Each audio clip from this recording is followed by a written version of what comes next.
Back again. What's up, YouTube? What's going on?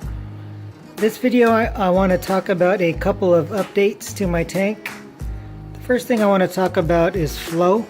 I've been struggling with flow for a while. I had like a dead spot here in the center of the tank, and this coral right here, this tabling coral, was starting to like die on the bottom. So I wanted to adjust the flow.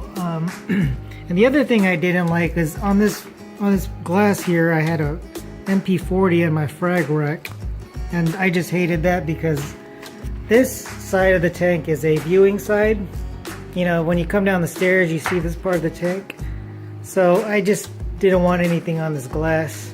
And also, like, that's one of the benefits of having a tank full of corals, is that the side shots are usually dope. You can usually see the, you know, like the tabling corals nicely, and all the color contrast. So I had to get everything off that glass. I did move the frag rack. Oh, I didn't move it. I just constructed a different type of frag rack that's hanging on the overflow.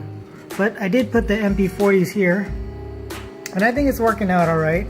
The flow seems to be flowing on either side of the, or top and bottom of the tabling corals, because you know, when the corals table like this, you know, the bottom's not getting light, but if you get enough flow on the bottom of them, they won't die. I mean, they'll be brown, but it won't die down there if you're giving them enough flow down there. So I think it's doing the trick. I still got the you know, the Tunzi up there. This one, since I don't have an MP40 on this side, I did turn this one up to maybe about 85 or 90%. And then this side, of course, is getting hit by the sea squirrel. That's where the return pump comes in. So it's working out. That's one thing I changed, but I think a bigger change that I made to the system was the addition of a calcium reactor. So this is a GO612 calcium reactor.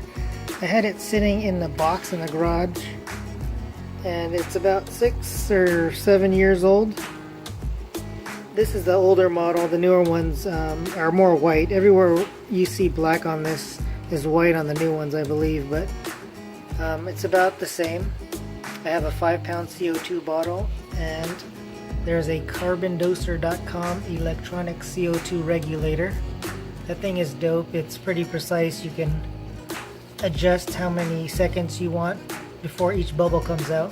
I have it set at 9 currently, but I had to buy a pH probe, unfortunately, and I couldn't hook that up without having a PM1 module. So that's lovely, spending more money. But anyway, I have it dialed in to where I have I'm just letting the flow come out constant, and I'm adjusting the pH inside the reactor body. And right now it's set at about, it's set to stay between 6.6 and 6.7. Right now that's keeping up. We'll see how it goes. I mean, I may have to lower that as time goes on, as the calcium and alkalinity demands of the tank increase. So the other thing about that is that I'm actually still dosing. I have my doser up here, the Bubble Magus doser. I'm dosing magnesium. This container here is kalkwasser, or lime water, or pickling lime, however you want to call it.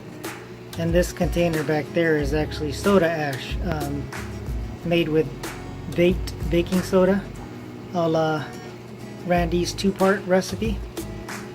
And the reason why I dose that is because my tanks, this one and many of them in the past, have always used more alk than calcium, so I just have to put in a little extra alk. But I'm not putting in much. It's only like 45 mils a day. Yeah, so that's the biggest change to the system. I did take out a couple things, like I took out my remote DSB, but I'll probably stick it back in. And I took out the Saporax because I wanted to clean it, but I'll put those things back in. Well, that's about it. Just wanted to throw in this quick update, let y'all know how everything's going. Tank is getting back to cruise mode. The next task is I gotta move some colonies around, do some fragging, and try to balance the colors and coral sizes out. Thanks for watching, guys. Check you out on the next one.